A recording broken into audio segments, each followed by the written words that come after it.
નમસ્કાર દર્શક મિત્રો, નર્મદા સમાચારમાં આપનું હાર્દિક સ્વાગત છે। સૌપ્રથમ જોઈશું અત્યાર સુધીના મુખ્ય સમાચારો। ભરૂચ જિલ્લામાં વરસાદી માહોલના પગલે વહીવટીતંત્ર એક્શનમાં। નર્મદા નદી કિનારે આવેલા 42 ગામના લોકોને સાવચેત રહેવા તાકીદ કરાઈ। કલેક્ટર સંદીપ સાંગલેની અધ્યક્ષતામાં બેઠક મળી। ભરૂચમાં તારીખ 1 થી 31મી જુલાઈ સુધી મતદાર યાદી સુધારણા કાર્યક્રમ। મુખ્ય ચૂંટણી અધિકારી અને કલેક્ટર સંદીપ સાંગલેએ મતદાર યાદીમાં નામ નોંધાવવા કરી અપીલ। ભરૂચ શહેર અને જિલ્લામાં સાર્વત્રિક વરસાદ। નેત્રંગ વાલિયામાં 1.5 ઇંચ તો ભરૂચ અને હાંસોટમાં 1 ઇંચ વરસાદ। ભરૂચના સેવાશ્રમ રોડ, પાંચબત્તી અને દાંડિયા બજારમાં વરસાદી પાણી ભરાયા। વાલિયા બિલિસ્તાન ટાઈગર સેના અને આદિવાસી સમાજના આગેવાનોએ મામલતદારને આવેદનપત્ર પાઠવ્યું। વાલિયાની સીતારામ સેવા ટ્રસ્ટની જમીન પચાવી પાડી હોવાના મુદ્દે તાલુકા પંચાયતના પ્રમુખ સામે ખોટી ફરિયાદ કરવામાં આવી હોવાના આક્ષેપ। ભરૂચ ભાજપનો ગઢ। મોટા ગજાના નેતાઓ છતાં માત્ર ઉદ્યોગો અને પ્રદૂષણથી ઘેરાયેલો અવિકસિત જિલ્લો શહેર। કેન્દ્ર સરકારના સ્માર્ટ સિટી પ્રોજેક્ટના ત્રીજા તબક્કામાં દાહોદનો સમાવેશ, તો ભરૂચનો શું વાંક?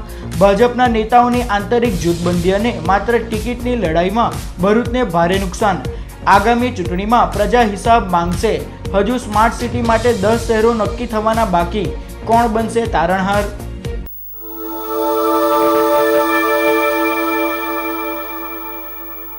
ભરૂચ શહેર અને જિલ્લામાં સાર્વત્રિક વરસાદ વરસ્યો હતો, જેમાં ભરૂચ શહેરના વિવિધ વિસ્તારોમાં વરસાદી પાણી ભરાયા હતા। ભરૂચ શહેર અને જિલ્લામાં છેલ્લા ઘણા દિવસોથી વરસાદી માહોલ જોવા મળી રહ્યો છે। ગત રોજ સાંજના સમયે ભરૂચ અંકલેશ્વરમાં મેઘરાજાની ધમાકેદાર બેટિંગ જોવા મળી હતી। આજે પણ સવારથી ભરૂચ શહેરમાં ધીમી ધારે વરસાદ વરસ્યો હતો। ભરૂચ જિલ્લામાં વરસેલ વરસાદના તાલુકાવાર આંકડા પર એક નજર કરીએ તો અંકલેશ્વરમાં 1.5 ઇંચ, ભરૂચમાં 1 ઇંચ, જંબુસરમાં 5 મિલીમીટર, નેત્રંગમાં 1.5 ઇંચ, વાગરામાં 6 મિલીમીટર, વાલિયામાં 1.5 ઇંચ અને ઝઘડિયામાં 7 મિલીમીટર વરસાદ નોંધાયો હતો। ગત રોજ સમી સાંજે અને આજે સવારે વરસેલ વરસાદના કારણે ભરૂચ શહેરમાં ઠેર ઠેર વરસાદી પાણી ભરાયા હતા। ભરૂચના સેવાશ્રમ રોડ, પાંચબત્તી અને દાંડિયા બજાર સહિતના વિસ્તારોમાં વરસાદી પાણી ભરાયા હતા, જેના કારણે મિની પૂરના દ્રશ્યો જોવા મળ્યા હતા। વરસાદી પાણી ભરાતા લોકોએ મુશ્કેલીનો સામનો કરવાનો વારો આવ્યો હતો। ભરૂચ જિલ્લા ચૂંટણી પંચ દ્વારા તારીખ 1 થી 31મી જુલાઈ દરમિયાન મતદાર યાદી સુધારણા કાર્યક્રમનો પ્રારંભ કરવામાં આવ્યો છે। ગુજરાતમાં વિધાનસભાની ચૂંટણીના પડઘમ વાગી રહ્યા છે, ત્યારે મતદાર યાદીની ક્ષતિ સુધારવા મતદાર યાદી સુધારણા કાર્યક્રમની જાહેરાત કરાઈ છે, જે અંતર્ગત ભરૂચ જિલ્લા ચૂંટણી પંચ અને વહીવટીતંત્ર દ્વારા તારીખ 1 થી 31મી જુલાઈ દરમિયાન મતદાર યાદી સુધારણા કાર્યક્રમનો પ્રારંભ કરાયો છે, જેમાં મતદાર યાદીમાં નવા નામ નોંધાવવા, નામ કમી કરાવવા તેમજ મતદાન કાર્ડમાં સુધારા કરવા સહિતની કામગીરી કરવામાં આવશે। આ અંગેની માહિતી આપવા મુખ્ય ચૂંટણી અધિકારી અને કલેક્ટર સંદીપ સાંગલેની અધ્યક્ષતામાં પત્રકાર પરિષદ યોજાઈ હતી। મતદાર યાદી સુધારણા કાર્યક્રમ અંતર્ગત તારીખ 9, 16 અને 23 જુલાઈ દરમિયાન વિશેષ કાર્યક્રમો યોજાશે, જેનો લાભ લેવા જાહેર જનતાને કલેક્ટર દ્વારા અનુરોધ કરવામાં આવ્યો છે। ચૂંટણી પંચના નિયત ફોર્મેટ મુજબ નિર્વાચન અધિકારીએ રોલ ઓબ્ઝર્વરની પણ નિમણૂક કરેલ છે। ભરૂચ જિલ્લા માટે માનનીય શામીના હુસેન મેડમનું રોલ ઓબ્ઝર્વર તરીકે નિમણૂક થયેલ છે। ઉક્ત સમયગાળા દરમિયાન નાગરિકો અથવા મતદારો મતદાર યાદીમાં નામ છે કે કેમ તે પણ તપાસી શકશે। એ ઓનલાઈન અને ઓફલાઈન બંને રીતે તપાસી શકશે। આ તકનો લાભ જિલ્લાના તમામ નાગરિકો વધુમાં વધુ સંખ્યામાં લે તેવી હું જાહેર અપીલ કરું છું। ભરૂચ જિલ્લામાં વરસાદી માહોલના પગલે કલેક્ટર સંદીપ સાંગલેની અધ્યક્ષતામાં આપત્તિ અને વ્યવસ્થાપન વિભાગની બેઠક મળી હતી। ભરૂચ જિલ્લામાં છેલ્લા કેટલા દિવસોથી વરસાદી માહોલ જોવા મળી રહ્યો છે। ચોમાસા દરમિયાન નર્મદા નદીમાં પૂરની પરિસ્થિતિનું નિર્માણ થતું હોય છે, ત્યારે કલેક્ટર સંદીપ સાંગલેની અધ્યક્ષતામાં આપત્તિ અને વ્યવસ્થાપન વિભાગની બેઠક મળી હતી, જેમાં નર્મદા નદી કિનારે આવેલ 42 ગામના લોકોને સાવચેત રાખવા તાકીદ કરાઈ હતી। આ ઉપરાંત પૂરની પરિસ્થિતિ સમયે અધિકારીઓને કરવાની કામગીરી બાબતે તાકીદ કરવામાં આવી હતી। જિલ્લા કલેક્ટર દ્વારા મોન્સૂન પ્લાન તૈયાર કરવામાં આવ્યો છે અને તે મુજબ કામગીરી કરવા દરેક અધિકારીઓને સૂચના આપવામાં આવી હતી। શનિવારે ડીડીએમપીની એક ખાસ મિટિંગ બોલાવવામાં આવી હતી, જેમાં બધા જ લાઇન ડિપાર્ટમેન્ટને અમલીકરણ અધિકારીઓને ખાસ સૂચના આપવામાં આવેલ છે કે જે તે વિભાગ પોતપોતાની રીતે તૈયાર રહે। ડિઝાસ્ટરની સંજોગોમાં ક્વિક રિસ્પોન્સ, ઝડપથી રિસ્પોન્સ આપીને ગામો ગામ એની મદદ વ્યવસ્થિત રીતે પહોંચે એના માટે એસટી તંત્રથી માંડીને આરોગ્ય વિભાગ, પશુપાલન, RNB panchayat, RNB state, NHAI, water કમિશનના ઓફિસર્સ, આ બધા ઓફિસર્સને અલર્ટ કરવામાં આવ્યા છે અને એ પોતપોતાની કામગીરીમાં ઝડપ લાવવાની સૂચના આપવામાં આવેલ છે. આવતા દિવસોમાં આ બધા જ કામોમાં આપણે ડરમત સિસ્ટમ પણ લાગુ કરેલ છે અને એ ડરમત સિસ્ટમથી ઓટોમેટિક અલર્ટ મેસેજીસ આપણે વિલેજ ફંક્શનરીઝને પણ મોકલીએ છીએ. એ આવતા દિવસોમાં અપડેટેડ કરીને ડરમત સિસ્ટમ પણ મોક ડ્રીલ કરીને આપણે યોગ્ય તકેદારીના ભાગરૂપે એને એક્ટિવ રાખીશું. બિલિસ્ટન ટાઈગર સેના અને આદિવાસી સમાજના આગેવાનોએ વાલિયા તાલુકા પંચાયતના પ્રમુખ સામે જમીન પચાવી પાડી હોવાના ખોટા કેસ કરી ફસાવી દેવા મુદ્દે વાલિયા મામલતદારને આવેદનપત્ર પાઠવ્યું. વાલિયા મામલતદાર કચેરીના ઇન્ચાર્જ મામલતદાર મનસુખ વસાવાને બિલિસ્ટન ટાઈગર સેનાના રાજ વસાવા, રજનીકાંત વસાવા અને નેત્રંગ તાલુકા પંચાયતના પ્રમુખ મગન વસાવા તેમજ આગેવાન વિજય વસાવા સહિતના આદિવાસી સમાજના આગેવાનોએ રેલી સ્વરૂપે આવેદનપત્ર પાઠવ્યું હતું. જેમાં જણાવ્યા અનુસાર Valia block number 207 upper Valia taluka panchayat પ્રમુખ રાજુ વસાવાએ જમીન પચાવી પાડી હોવાના આક્ષેપ સાથે સીતારામ સેવા ટ્રસ્ટના સેક્રેટરી કનકસિંહ માંગરોલા અને તેમના પુત્ર વિક્રમસિંહ માંગરોલાએ વાલિયા પોલીસ મથકે કોર્ટ દ્વારા પોલીસ ફરિયાદ નોંધાવવામાં આવી છે. જેસીબી મશીન અને ખેડાણ કરી એક કર્મચારીને જાનથી મારી નાખવાની ધમકી આપી ટ્રસ્ટની જમીન પચાવી પાડવાની કોશિશ કરવામાં આવી હોવાની ફરિયાદ કરવામાં આવી હતી. આ મુદ્દે રાજકીય કારકિર્દી ખતમ કરવાના આશયથી આ પોલીસ ફરિયાદ કરવામાં આવી હોવાના આક્ષેપ બિલિસ્ટન ટાઈગર સેના અને સમાજના આગેવાનોએ મામલતદારને આવેદનપત્ર પાઠવી કર્યા હતા. આ બાબતે યોગ્ય તપાસ કરવામાં આવે તેવી માંગ કરવામાં આવી હતી અને ટૂંક સમયમાં ન્યાય નહીં મળે તો બિલિસ્ટન ટાઈગર સેના અને આદિવાસી સમાજના આગેવાનો દ્વારા આંદોલન કરવાની પણ ચીમકી ઉચ્ચારવામાં આવી છે. આદિવાસી પર અત્યાચાર બંધ કરો. એક તીર એક કમાન. આદિવાસી એક સમાન. એક તીર એક કમાન પર અત્યાચાર બંધ કરો. આજે સીતારામની જે જમીનો છે મોટા મોટા કોમર્ડો કરીને જે પચાવી લેવામાં આવી છે એના માટે જે આજે લેખિતમાં રાજુભાઈ વસાવા જે વાલિયા તાલુકા પંચાયતના પ્રમુખ છે લેખિતમાં જેમણે રજૂઆત કરી છે એને આ લોકો દબાવવા માટે ખોટા કેસો કરે છે. એમની પર માથાભારે ઇસમ છે, માન જેમની ઠેસ પહોંચે એવી રીતના કેસો કર્યા છે. જો 48 કલાકમાં આનું કેસ જો પરત ખેંચવામાં નહીં આવશે તો મોટામાં મોટું આંદોલન થશે. સરકારી પ્રશાસન અને પોલીસ પ્રશાસનનો દુરુપયોગ કરેલો છે. એ દુરુપયોગના કારણે જે એમના પર એફઆઈઆર ફાટી છે એના વિરોધમાં આજે અમે વાલિયા તાલુકા પ્રમુખશ્રીના નિવાસ સ્થાનેથી અમે અહીંયા 400-500 આદિવાસીઓ ભેગા થઈ અને મામલતદારશ્રીને આવેદનપત્ર આપીએ છીએ. 48 કલાકમાં જો આ કેસ પાછો નહીં ખેંચાય તો અમે મોટા પ્રમાણમાં જલદ આંદોલન કરવા માટેની ચીમકી પણ આજે અમે મામલતદારશ્રીને આપવાના છે. ભરૂચમાં ભાજપનો મોટો ગઢ હોવાની સાથે કદ્દાવર નેતાઓની ફોજ હોવા છતાં કેન્દ્ર સરકારના સ્માર્ટ સિટી પ્રોજેક્ટમાં શહેરને સ્થાન મળતું નથી. ત્યારે સ્માર્ટ સિટી પ્રોજેક્ટમાં હજુ 10 શહેરો નક્કી થવાના બાકી છે, જેમાં ભરૂચને સ્થાન કોણ અપાવશે? ગુજરાતમાં છેલ્લા 2 દાયકાથી ભારતીય જનતા પાર્ટીનું એક હથ્થું અને પૂર્ણ રાજકીય શાસન રહ્યું છે. કેશુબાપાની સરકાર હોય કે નરેન્દ્ર મોદીની સરકાર, ભરૂચ જિલ્લાની વિધાનસભાની બેઠકોમાં ભાજપાનો જ્વલંત વિજય થતો રહ્યો છે. ભરૂચ, અંકલેશ્વર અને જંબુસરની વિધાનસભાની બેઠકો ઉપર તો સતત 4-5 વખતથી પ્રજાએ ભારતીય જનતા પાર્ટીને ખોબા ભરીને મતો આપ્યા છે. તો વાગરાથી પણ 2 વાર ખુમાનસિંહ અને અરુણસિંહને ભાજપના કમળ નિશાને જીતાડ્યા છે. ભાજપના રાજમાં જિલ્લામાંથી દરેક વખતે એક ધારાસભ્યને પ્રધાન પદ પણ મળતું રહ્યું છે. મોદીની સરકારમાં તો ભરૂચને વિશેષ ટાર્ગેટ બનાવાયું હતું. લોકસભામાં સ્વર્ગસ્થ ચંદુભાઈ દેશમુખ બાદ સતત 6 ટર્મ ભાજપનું કમળ મનસુખ વસાવાના નામે મોટા માર્જિનથી ખીલતું રહ્યું છે. રાજ્યસભાના સાંસદ તરીકે એક ટર્મ તો ભરતસિંહ પરમારને મોદીએ દિલ્હી મોકલ્યા. ત્યારે તો ભરૂચ જિલ્લાને 3 સાંસદો મળ્યા હતા. અહેમદ પટેલ કોંગ્રેસના સર્વેસર્વા, ભાજપના મજબૂત સ્વચ્છ પ્રતિભા ધરાવતા આદિવાસી નેતા મનસુખ વસાવા અને મોદીના અતિ વિશ્વાસુ એવા ભરતસિંહ પરમાર.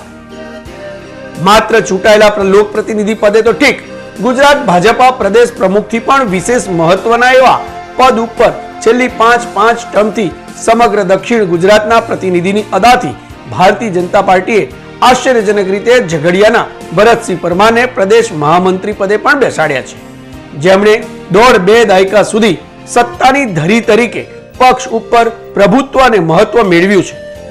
આ નેતા પણ ભરૂચની ભૂમિનું બીજ હોવા છતાં વિકાસની દ્રષ્ટિએ ભરૂચને વટવૃક્ષ બનાવી શક્યા નથી. આટલા મોટા રાજકીય માથા અને રાજ્ય તથા રાષ્ટ્ર કક્ષાના નેતાઓ હોવા છતાં ભરૂચ જિલ્લાનો વિકાસ તેના બે પડોશી જિલ્લાઓ વડોદરા અને સુરતની સરખામણીએ માંડ 5-25% જેટલો થયો છે. નવી ભાજપાની કેન્દ્ર સરકારે સમગ્ર દેશમાં વિકાસના મુદ્દાને ગુજરાત મોડલની જેમ જ આગળ કરીને સ્માર્ટ સિટી મિશનનો આરંભ કર્યો હતો, જેમાં દેશભરમાંથી અબજો રૂપિયાના ખર્ચે નક્કી કરેલા માપદંડો અનુસાર અગાઉ 3 વાર વિવિધ શહેરોની યાદી પ્રસિદ્ધ કરવામાં આવી હતી. તાજેતરમાં જ એક સમારંભમાં શહેરી વિકાસ મંત્રી વેંકૈયા નાયડુએ આ મિશન હેઠળની ચોથી અને અંતિમ યાદી જાહેર કરી છે, જેમાં ઉત્તર પ્રદેશ અને ગુજરાતના 3 શહેરોનો સ્માર્ટ સિટી માટે સમાવેશ કરવામાં આવ્યો છે. ગુજરાતમાંથી રાજકોટ, ગાંધીનગર અને દાહોદના નામો સ્માર્ટ સિટી માટે જાહેર કરાયા છે. રાજકોટ એના કદ અને વ્યાપારના કારણે પસંદ થવા કરતાં વર્તમાન મુખ્યમંત્રીનો વિધાનસભા બેઠકનું ક્ષેત્ર હોય પસંદ પામ્યું હોય તો નવાઈ નહીં. ગાંધીનગર ગુજરાતનું પાટનગર હોય પસંદગી પામે એમાં પણ આશ્ચર્ય ના હોઈ શકે. પરંતુ દાહોદની પસંદગી રાજકીય વધુ હોવાથી ઘણા અન્ય શહેરોને અન્યાયની લાગણી થઈ છે એવું ગણગણાટ જન્મ્યો છે. ભરૂચ એ ગુજરાતનું ઔદ્યોગિક ક્ષેત્રનું એક અતિ મહત્વનું મથક બન્યું છે. ગુજરાતના કોઈ એક જિલ્લામાં કદાચ આટલી બધી અને વિશાળ જીઆઈડીસીઓ આવેલી નથી. ભરૂચ તેના ભૌગોલિક સાનુકૂળ પરિસ્થિતિ, દરિયાપટ્ટીના કિનારે હોવાના કારણે ઔદ્યોગિક રીતે ઘણું મહત્વ પામ્યું છે. પરંતુ ઔદ્યોગિક વિકાસની સાથે જોડાયેલા શહેર તાલુકાઓનો જે આંતરમાળખાકીય વિકાસ થવો જોઈએ એ ના તો કોંગ્રેસના રાજમાં થયો, ના તો વિકાસના નામે કેન્દ્ર ઉપર કબજો જમાવનાર ભારતીય જનતા પાર્ટીના શાસનમાં થઈ રહ્યો છે. ભરૂચ શહેર જિલ્લો સુરત અને વડોદરાની વચ્ચે માત્ર સેન્ડવિચ બનીને રહી ગયો હોવાની મહત્તમ ભરૂચીઓમાં લાગણી જન્મી રહી છે. એક પર્યાવરણ પ્રેમીના જણાવ્યા પ્રમાણે ભરૂચ જિલ્લાની દરિયાઈ પટ્ટી પર આવેલા દહેજમાં મહાકાય ઉદ્યોગો નખાઈ રહ્યા છે, જેનું જીવલેણ પ્રદૂષણ આસપાસની માનવ વસ્તી માટે ખતરનાક બની જશે અને સ્થળાંતરણ પણ થશે. અંકલેશ્વર જીઆઈડીસીના પ્રદૂષણે તો હાહાકાર 3 પરિબળોમાં જન્માવ્યો છે. હવા, પાણી અને જમીનના ક્ષેત્રે અંકલેશ્વર, પાનોલી સાક્ષાત મોતનો સામાન બની ગયા છે. રોજગારી માટેની મોટી મોટી વાતો કરનાર ભાજપા સરકાર પણ જાણે છે કે સ્થાનિક બેરોજગારોને ક્યાં અને કેટલા પ્રમાણમાં રોજગારી મળી રહી છે. ભરૂચને ઉદ્યોગોના કારણે લાભ કરતા ક્યારેક ગેરલાભ પણ વધુ મળતો હોય છે. એટલું જ નહીં, ભરૂચના વિકાસ માટે ભરૂચ ભાજપના ચૂંટાયેલા કે સંગઠનના નેતાઓ પ્રજાના લાભ કરતા જાતે જ લાભાર્થી બની ગયા હોવાનું જગ જાહેર છે. કેન્દ્ર સરકારની સ્માર્ટ સિટીની ચોથી ને છેલ્લી યાદીમાં કુલ દેશના 100 શહેરોને સ્માર્ટ સિટી તરીકે વિકસાવવાનું નક્કી થયેલું, જેમાંથી અગાઉની 3 યાદીઓમાં 60 શહેરો જાહેર થઈ ચૂક્યા હતા. બાકીના 40 શહેરોમાંથી બીજા 30 શહેરો હમણાં જ જાહેર પણ થઈ ગયા છે.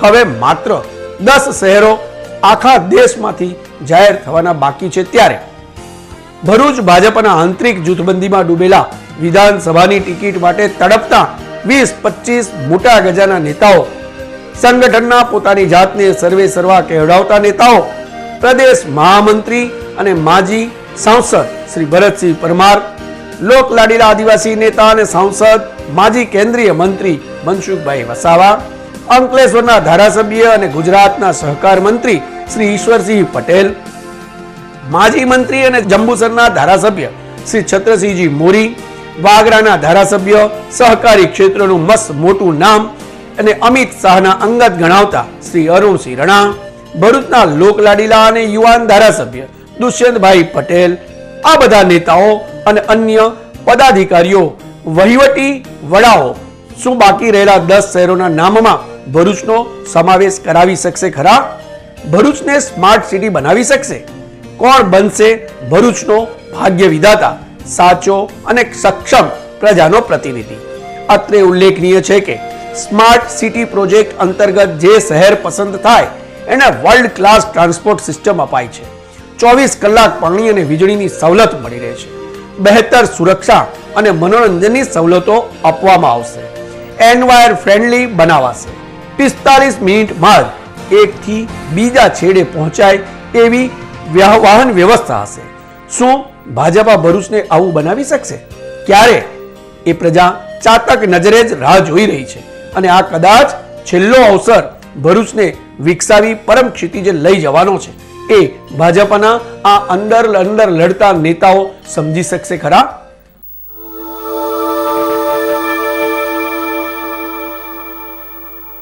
ભરૂચ જિલ્લામાં સાર્વત્રિક વરસાદના પગલે જિલ્લાના 3 ડેમોમાં નવા નીરની આવક થઈ છે. ભરૂચ શહેર અને જિલ્લામાં છેલ્લા કેટલાય દિવસોથી વરસાદી માહોલ જોવા મળી રહ્યો છે. ટ્રાઇબલ બેલ્ટ ગણાતા વાલિયા, ઝઘડિયા અને નેત્રંગ પંથકમાં સૌથી વધુ વરસાદ વરસ્યો છે, ત્યારે ભરૂચ જિલ્લામાં આવેલ 3 ડેમોમાં નવા નીરની આવક થઈ છે. નેત્રંગ નજીક આવેલ બલદેવ ડેમની હાલ સપાટી 138 મીટર છે, જ્યારે તેની કુલ સપાટી 141.50 મીટર છે. જ્યારે ધોરી ડેમ હાલ 134.40 મીટર જેટલો ભરાયો છે, જ્યારે ધોરી ડેમની કુલ સપાટી 136 મીટર છે. આ તરફ પિંગુર ડેમ 135 મીટર ભરાયો છે, જ્યારે ડેમની સપાટી 139 મીટર છે. આમ ભરૂચ જિલ્લાના 3 ડેમોમાં પણ નવા નીરની આવક થઈ છે, ત્યારે ધરતીપુત્રોમાં ખુશીની લહેર જોવા મળી રહી છે. વિશ્વ હિન્દુ પરિષદ દ્વારા પૂજાની સામગ્રી પર GST લાગુ કરાતા તેનો વિરોધ કરી કલેક્ટરને આવેદનપત્ર પાઠવાયું. ભરૂચ જિલ્લા કલેક્ટર કચેરી ખાતે વિશ્વ હિન્દુ પરિષદ ભરૂચ દ્વારા આવેદનપત્ર પાઠવવામાં આવ્યું હતું, જેમાં જણાવ્યા અનુસાર તિરુપતિ મંદિર અને અન્ય ધાર્મિક સ્થળોએ પ્રસાદ તેમજ પૂજાની સામગ્રી પર પણ સરકારે GST લાગુ કર્યો છે, જેનો વિરોધ કરી આ વસ્તુઓ પરથી ટેક્સ હટાવે તેવી માંગ કરવામાં આવી હતી. ભરૂચ જિલ્લા કલેક્ટર કચેરી ખાતે વિશ્વ હિન્દુ પરિષદના આગેવાનોએ આવેદનપત્ર પાઠવી વિરોધ નોંધાવી સરકાર આ બાબતે યોગ્ય પગલાં ભરે તેવી માંગ કરી હતી. આજ રોજ વિશ્વ હિન્દુ પરિષદ આયોજિત કેન્દ્ર સરકાર દ્વારા જે GST કર લાગુ કરવામાં આવ્યો છે, ભારતભરના મોટા જે મંદિરો છે એની પર જે પૂજા સામગ્રી પર જે GST લાગુ કર્યો છે એને તાત્કાલિક ધોરણે દેશ નાબૂદ કરે અને તાત્કાલિક ધોરણે એને GST કર મુક્તિમાંથી મુક્ત કરે એવી કેન્દ્ર સરકારને વિશ્વ હિન્દુ પરિષદ તરફથી અપીલ છે. અને આજ રોજ કલેક્ટરશ્રીને કેન્દ્ર સરકાર, પ્રાઇમ મિનિસ્ટર અને નાણામંત્રી અરુણ જેટલીને આ એક આવેદનપત્ર અમે સુપ્રત કરીએ છીએ. જય હિન્દ ભારત. ભરૂચની બચપન પ્લે સ્કૂલનો સ્થાપના દિવસની ઉજવણી કરાઈ. ભરૂચ શહેરની બચપન પ્લે સ્કૂલ ખાતે શાળાની સ્થાપનાને 5 વર્ષ પૂર્ણ થતાં ઉજવણી કરવામાં આવી હતી, જેમાં આમંત્રિત મહેમાનોના વરદ હસ્તે કેક કાપી ઉજવણી કરાઈ હતી. આ પ્રસંગે ડીજેના તાલે શાળાના શિક્ષકો અને વિદ્યાર્થીઓ ઝૂમ્યા હતા. સદર કાર્યક્રમમાં શાળાના ડિરેક્ટર ગોપાલ શાહ, વિમલ પાઠક, લલિતભાઈ, શાળાના આચાર્ય, આમંત્રિતો અને વિદ્યાર્થીઓ તેમજ વાલીઓ ઉપસ્થિત રહ્યા હતા.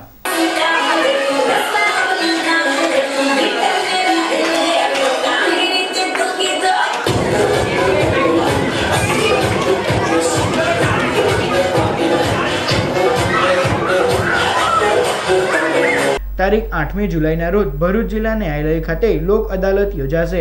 જિલ્લા કાનૂની સેવા સત્તામંડળ ભરૂચ અને હાઈકોર્ટના માર્ગદર્શન હેઠળ ભરૂચ જિલ્લા ન્યાયાલય ખાતે તારીખ 8મી જુલાઈને શનિવારના રોજ નેશનલ લોક અદાલત યોજાશે, જેમાં વિવિધ પડતર કેસોનો નિકાલ કરવામાં આવશે. અંકલેશ્વરના બડકોદરા ગામ ખાતે તપોવન સંશોધન કેન્દ્રનો પ્રારંભ કરાયો. અંકલેશ્વરની PD શ્રોફ સંસ્કારદીપ વિદ્યાલય અને ચિલ્ડ્રન યુનિવર્સિટી ગાંધીનગર સંચાલિત તપોવન સંશોધન કેન્દ્રના પેટા કેન્દ્રનો અંકલેશ્વરના બડકોદરા ગામ ખાતે ઉદ્ઘાટન કરવામાં આવ્યું હતું. સદર કાર્યક્રમમાં ગામના સરપંચ રેવાબેન પટેલ, સંસ્કારદીપ શાળાના પૂર્વ આચાર્ય સુધાબેન વડગામા, શાળાના ટ્રસ્ટી ગીતાબેન શ્રીવત્સન, ગામની મહિલાઓ તેમજ આમંત્રિતો ઉપસ્થિત રહ્યા હતા.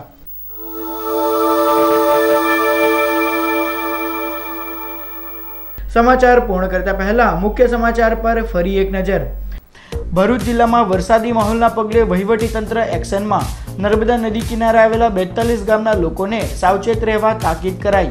કલેક્ટર સંદીપ સાંગલેની અધ્યક્ષતામાં બેઠક મળી.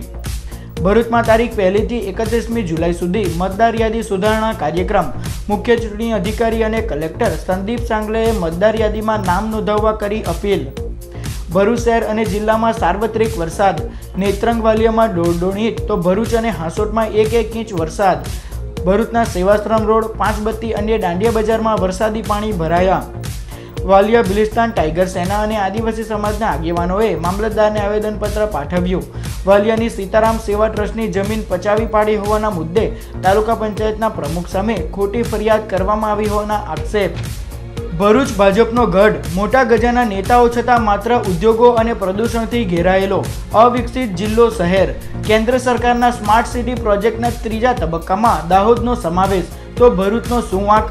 ભાજપના નેતાઓની આંતરિક જૂથબંધી અને માત્ર ટિકિટની લડાઈમાં ભરૂચને ભારે નુકસાન. આગામી ચૂંટણીમાં પ્રજા હિસાબ માંગશે. હજુ સ્માર્ટ સિટી માટે 10 શહેરો નક્કી થવાના બાકી. કોણ બનશે તારણહાર? તો અત્યાર સુધીના નર્મદા સમાચાર. નવા સમાચારો સાથે ફરી મળીશું. નમસ્કાર.